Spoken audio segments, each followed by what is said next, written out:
کیا صرف ایک رات میں 2 باغ تباہ ہو سکتے ہیں؟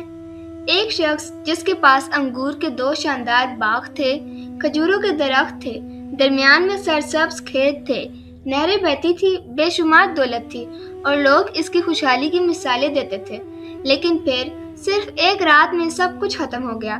ایسا کیا ہوا؟ یہ کوئی کہانی یا افسانہ نہیں، بلکہ قرآن مجید میں خود اللہ تعالیٰ نے یہ واقعہ بیان فرمایا ہے۔ اللہ تعالیٰ نے سورہ کہف میں 2 آدمیوں کی مثال بیان فرمائی۔ ان میں سے ایک کو اللہ نے بے شمار نعمتیں عطا فرمائی، 2 خوبصورت باغ، ہر موسم میں پھل، کھجوروں کے درخت، کھیتیاں اور بہتی ہوئی نہریں، اس کے پاس مال بھی انتہا اور اولاد بھی۔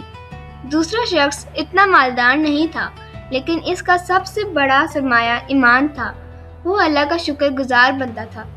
ایک دن مالدار شخص اپنے دوست کے ساتھ باغ میں داخل ہوا۔ سرسبز درختوں اور پھلوں کو دیکھ کر اس کے دل میں تکبر پیدا ہو گیا۔ اس نے کہا، میں تم سے زیادہ مالدار ہوں اور میرے ساتھی بھی زیادہ ہیں۔ پھر اس نے ایک اور خطرناک بات کہی، مجھے نہیں لگتا کہ یہ باغ کبھی ختم ہوں گے اور مجھے قیامت کے قائم ہونے کا بھی یقین نہیں۔ اگر میں اپنے رب کے پاس واپس بھی گیا تو وہاں بھی مجھے اس سے بہتر ملے گا۔ یہ الفاظ صرف غرور نہیں تھے، بلکہ اللہ کی نعمتوں کی ناشکری بھی تھی۔ اس کے مومن دوست نے نہایت نرمی سے سمجھایا، کیا تم اس اللہ کا انکار کرتے ہو جس نے تمہیں مٹی سے، پھر نطفے سے پیدا کیا اور تمہیں ایک مکمل انسان بنایا؟ پھر اس نے ایک ایسی بات کہی جو آج بھی ہر مسلمان کے لیے سبق ہے۔ جب تم اپنے باغ میں داخل ہوئے تھے تو تمہیں کہنا چاہیے تھا، ماشاء اللہ لا قوت الا باللہ، یعنی جو اللہ نے چاہا وہی ہوا، اللہ کی مدد کے بغیر کوئی طاقت نہیں۔ اس نے مزید کہا، اگر آج تم خود کو مجھ سے بہتر سمجھتے ہو تو ممکن ہے اللہ مجھے تم سے بہتر عطا کر دے اور تمہارے باغوں پر ایسی آفت بھیج دے کہ سب کچھ ختم ہو جائے۔ اور پھر وہی ہوا جس کی اس نے نصیحت کی تھی۔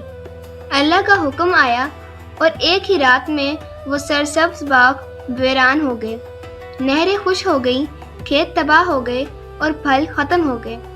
صبح جب وہ شخص اپنے باغ میں آیا تو اس کی آنکھوں کے سامنے صرف بربادی تھی۔ اب وہ اپنے ہاتھ ملتے ہوئے کہہ رہا تھا، کاش میں نے اپنے رب کے ساتھ کسی کو شریک نہ ٹھہرایا ہوتا۔ اس وقت نہ اس کا مال کام آیا، نہ اس کے دوست، نہ اس کی طاقت۔ قرآن ہمیں بتاتا ہے کہ اصل مدد صرف اللہ کے پاس ہے۔ اس واقعے سے ہمیں کیا سبق ملتا ہے؟ ہر نعمت اللہ کی امانت ہے۔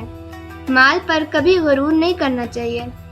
ہر کامیابی پر ماشاءاللہ لا قوت الا باللہ کہنا چاہیے۔ دنیا کی ہر نعمت ختم ہو سکتی ہے، لیکن ایمان اور نیک اعمال ہمیشہ باقی رہتے ہیں۔ اللہ کا شکر نعمتوں میں اضافہ کرتا ہے، جبکہ ناشکری انسان کو محروم کر سکتی ہے۔ اللہ تعالیٰ ہمیں تکبر سے بچائے، اپنی نعمتوں کی قدر کرنے اور ہمیشہ شکر گزار رہنے کی توفیق عطا فرمائے۔ آمین۔ سورہ کہف آیت 32 تا 44۔ جزاک اللہ خیرہ۔